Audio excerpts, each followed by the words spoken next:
Hello, everybody.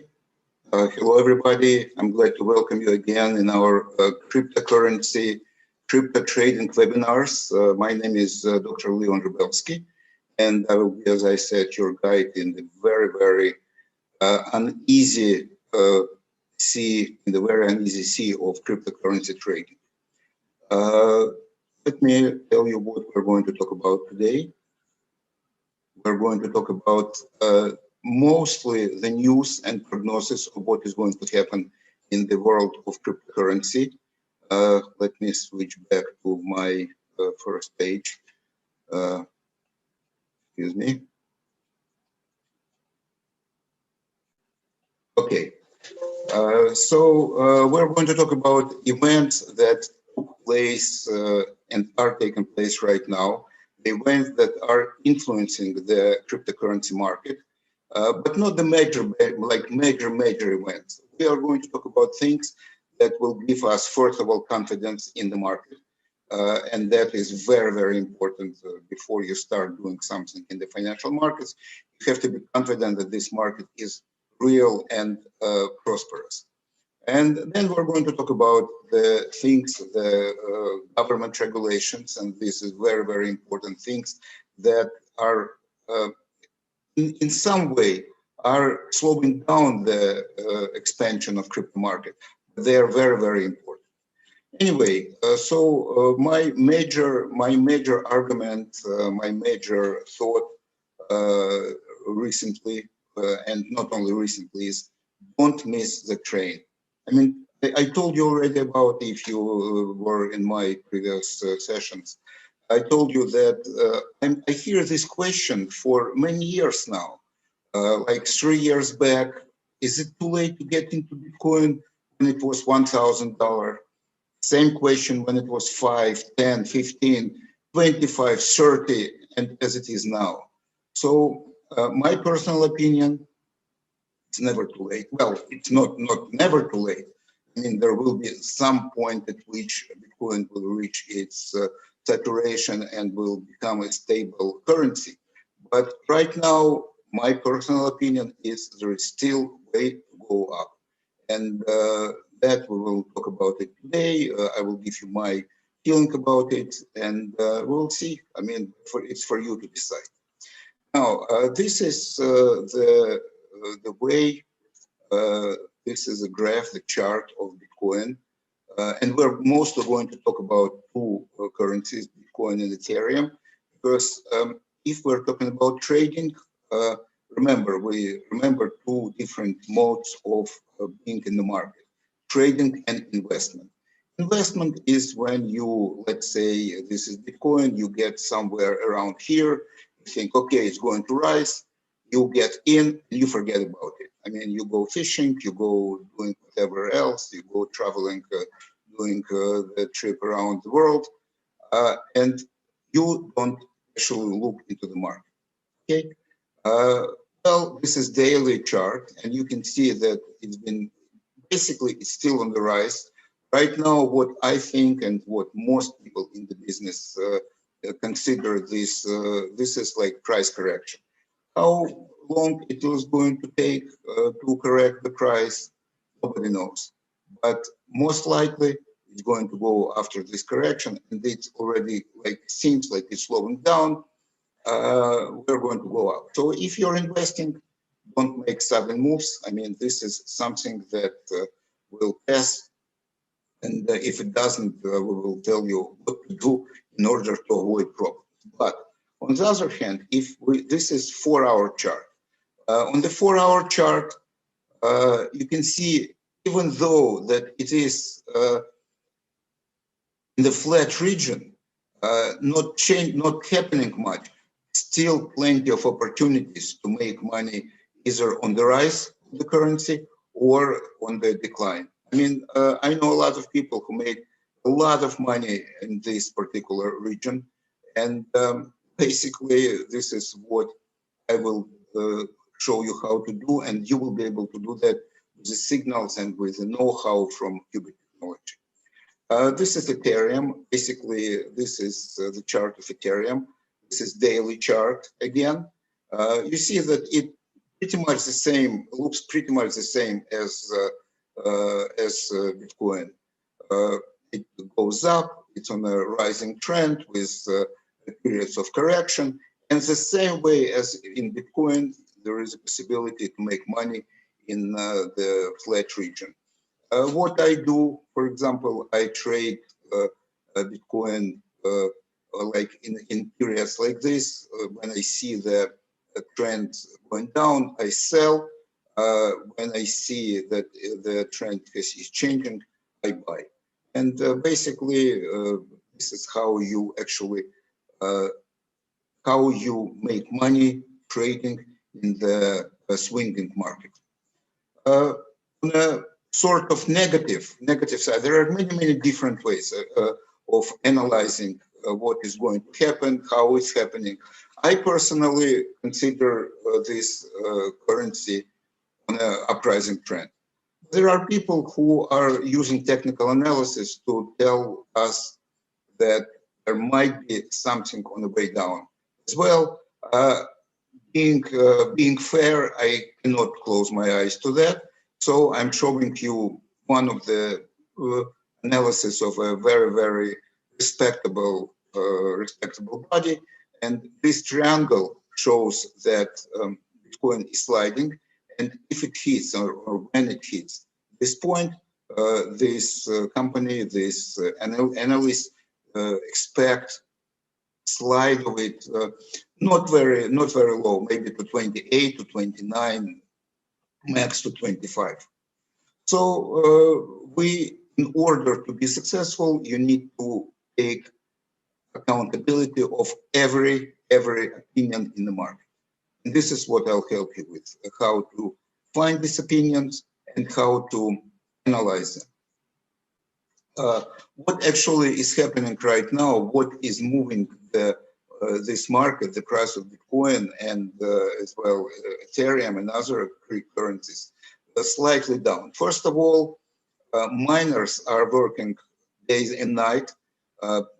Every 10 minutes, new Bitcoins go into the circulation, and they're selling them more than ever before. And it's understandable because the price of the currency, the price of this asset right now is very high.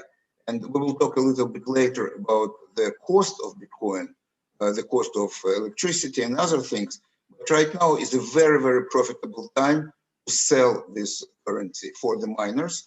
And this is what's happening. There is such a parameter called the miners position index, and it's a ratio of number of Bitcoin leaving all wallets market, going into the market, to the 1 year moving average.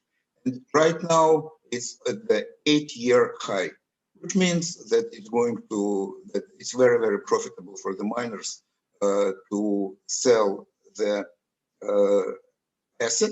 But at the same time, the abundance of supply drives the market a little bit down. At the same time, there isn't enough buyers at this particular moment. When I say this particular moment, I mean today, last week. I'm not talking about like a long time ago or a long time in the future. I'm saying that right now there is not enough buyers interest in purchasing, especially among the institutional investors. They prefer just this attitude, wait and see attitude, which is also understandable.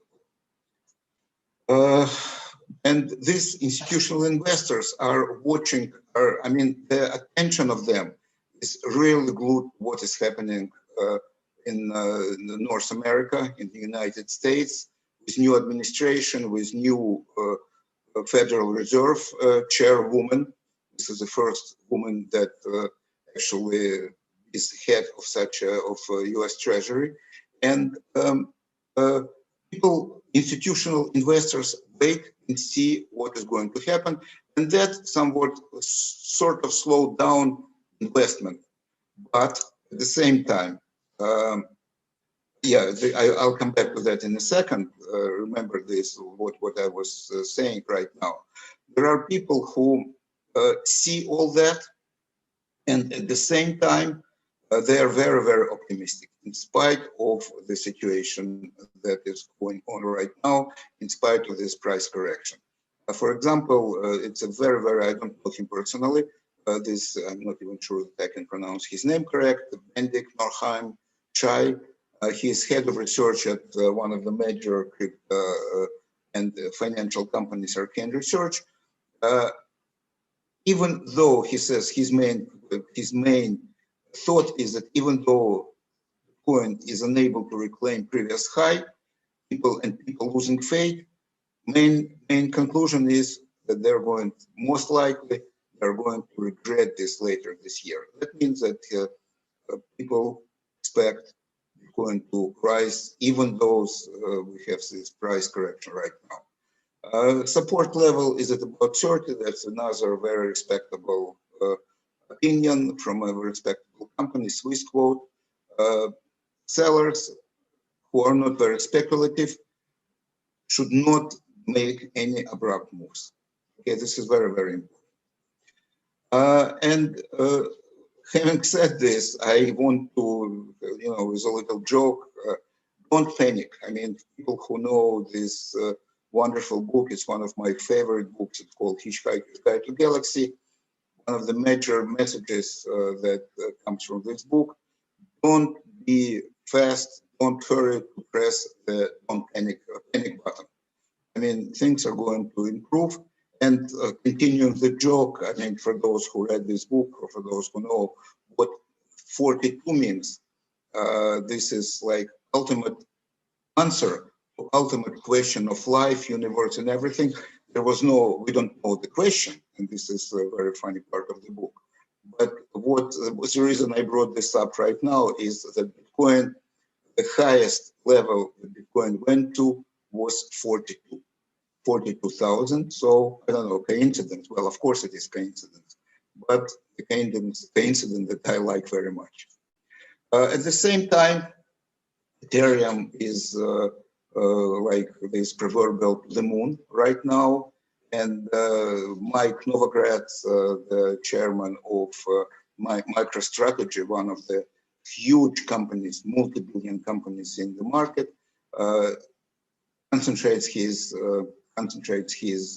attention right now on the Ethereum market, setting special funds, Ethereum focused funds next month. And because Ethereum right now with development of DeFi and with Ethereum 2.0 actually becomes very, very similar to high technology stocks, which makes it very, very respectable asset to trade and to invest in. Even though we have some sort of question of uncertainties, not questions, uncertainties in which direction the market is going to go up or down or flat, or it's going to be the same next few years, companies do not stop continue to make money. PayPal, for example, on some analysts estimate is going to earn about $2 billion in revenue from Bitcoin, its Bitcoin business in the next 2 years. And if you remember, of course, that PayPal was this switch, gave this push to the market rise. And right now they're enjoying and like they say, laughing all the way to the bank. I mentioned already MicroStrategy. It's a multi-billion company headed by Mike Novogratz, and they have probably one of the largest collection of stock of Bitcoin. It's almost 71,000 right now. They just purchased another 314 Bitcoins. I don't know whether it's coincidence. It's almost like a number of pi, 3.14. Anyway, and which means that they have a very, very good faith in the market, and that they see the prospects of the Bitcoin market very, very rosy. At this point, what I would like to do is I would like to discuss very briefly the factors that influence the Bitcoin's price, or actually any asset price for that matter. It's supply and demand, it's cost of production, and competition with other assets, similar assets. If we're talking about supply and demand, we know that the number of Bitcoins is limited, 21 million right now, and that is very, very important. Like every 10 minutes, a certain number of new Bitcoins go into the market. So at some point, the process is not slowing down. I mean, it cannot. I mean, 10 minutes is built into the Bitcoin blockchain. That's the time that is built, which is intrinsic to the Bitcoin blockchain. So when we reach 21 million, this inflation is going to start to slow down somewhat. And this is also very, very important. Supply is steady. The cost of production. Cost of production is something that economists, not only crypto economists, I mean financial people who some are like people who are pretending, are hoping to get Nobel Prize for their economic research. People did not come to the uniform opinion on how the cost of production is influencing the final cost of the product. For example, it takes about $3,000 to $4,000 worth of electricity to mine a single Bitcoin. Okay, that is not taking into consideration the cost of equipment, the overhead, and so on and so on. Well, it still makes Bitcoin right now a very, very profitable venue for making money, and I will talk about it a little bit later. Collectively, miners around the world are using huge, immense quantity of electrical power, as much as like some countries use that much power. So the cost of the product, the self-cost, if I may say so, the product is one very important factor in determining the price. But at the same time, people say, well, look, as much as somebody is willing to pay for it, this is the real cost. We'll see. And of course, we have now competition with the other crypto assets, which are called altcoins. Everything that is not Bitcoin is called altcoin. And even though the Bitcoin is still the dominant cryptocurrency in the world, in terms of quantity, in terms of how many people knowledge base, in terms of the volume, the trade volume, but still the rise of other coins is influencing the Bitcoin market, and it shrinks. So it, of course, having negative impact on Bitcoin. I mean, that's obvious. Remember, I mentioned about $1 trillion market cap of all cryptocurrencies. It slided down somewhat in the last few couple of weeks, I guess, to 952 billion. But at the same time, the investment in the market did not slow down. We have like record 1.3 billion of investment into the market. It's only last week. Even though there was some minor outflows from the market, still the tendency is of increasing investment in the market. And this is basically what I mean. I want to finish this part of our meeting, of our session, mentioning the what I'm saying, trying to get to you every time that we meet. Bitcoin is becoming, not only Bitcoin, cryptocurrency, becoming absolutely traditional and respected asset for financial world, for Wall Street, for city and all over the world. It shows clear portfolio diversification benefits, and that is in the view of another very, very respectable analyst, Jean-Marie Magnetti from CoinShare, and that is what is happening. I mean, we are the beginning of a wonderful relationship with crypto market.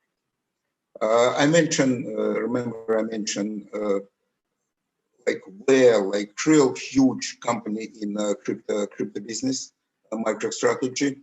But at the same time, even traditional companies are increasing their presence, like JP Morgan. I mean, who would think like a few years ago, they would, you know, like laughed at crypto investments. But right now, they're continuing, they're increasing their presence in the crypto world. And they're, because what happened is Bitcoin became like fastest ever price appreciation asset.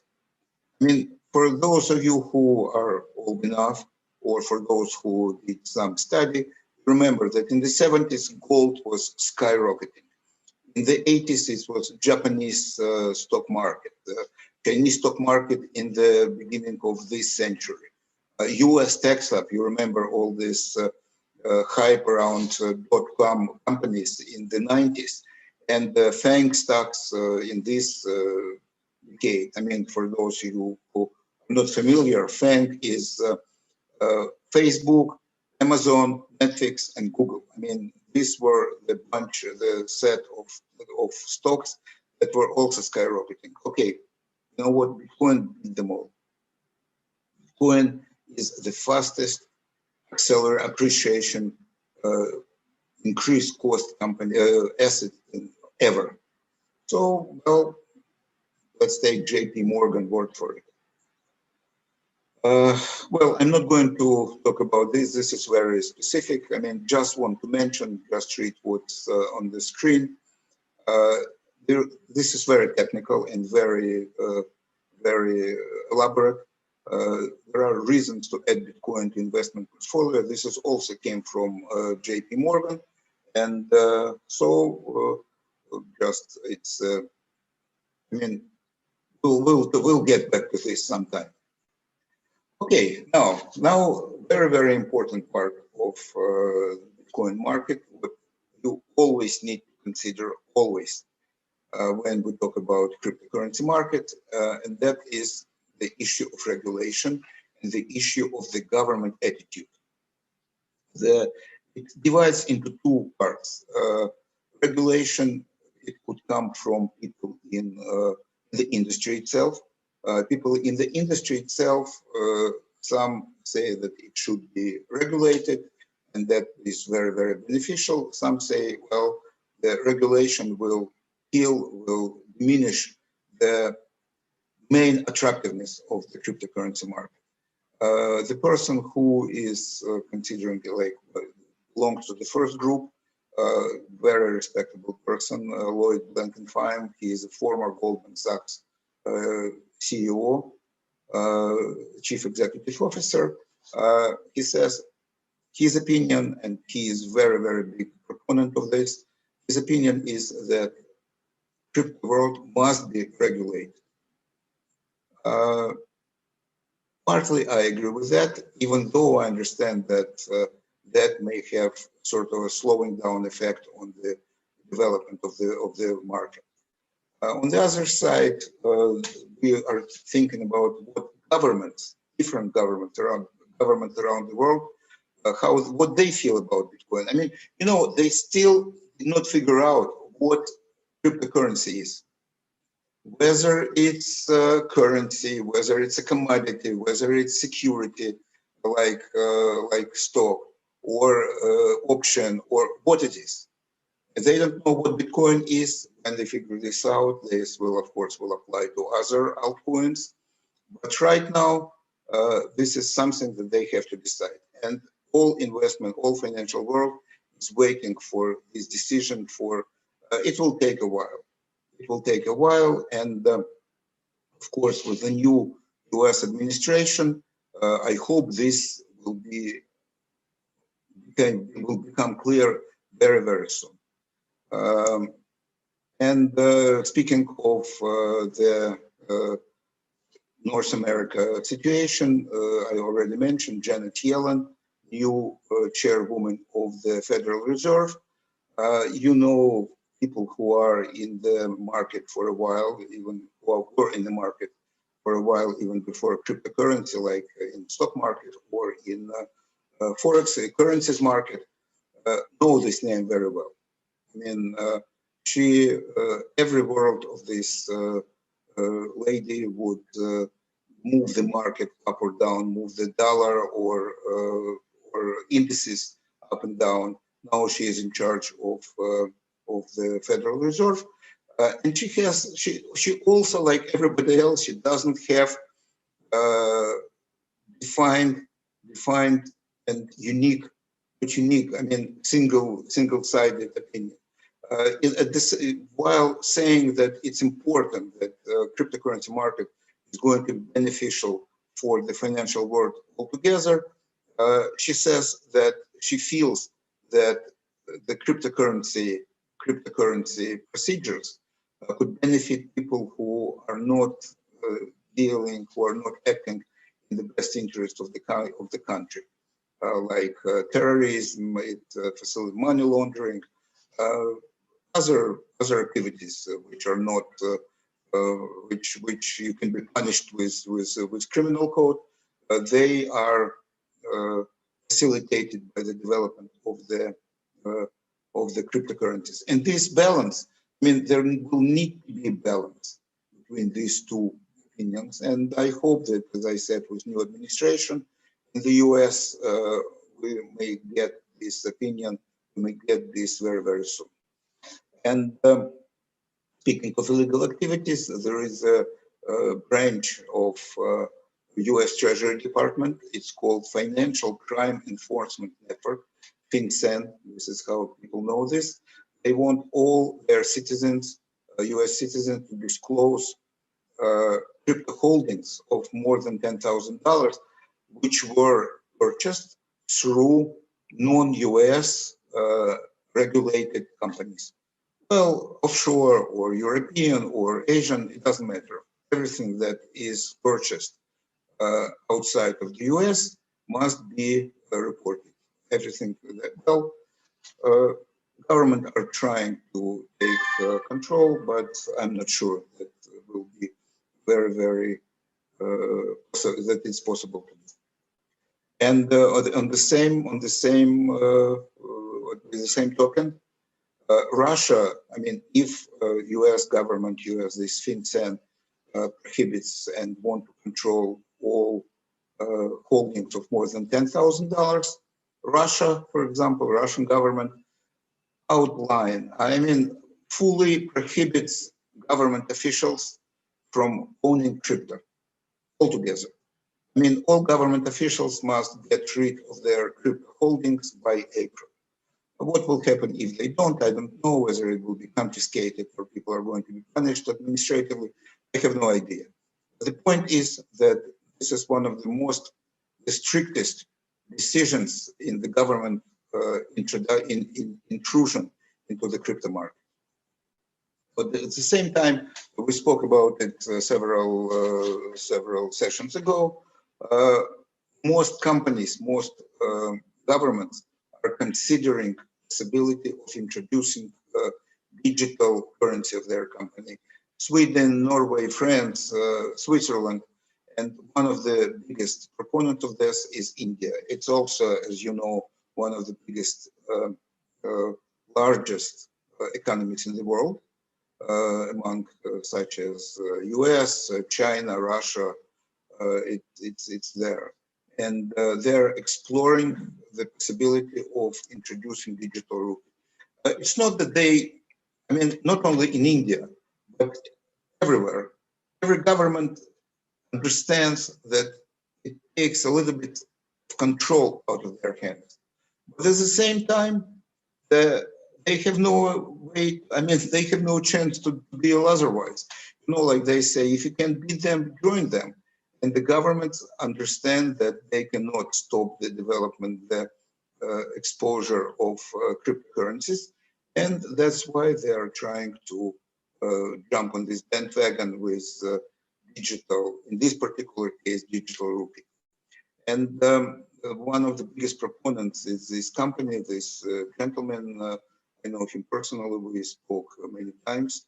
He is one of the major proponents of cryptocurrency regulation, and he already submitted draft currency regulation to the government. And I'm every day I wait to see what is going to happen with that.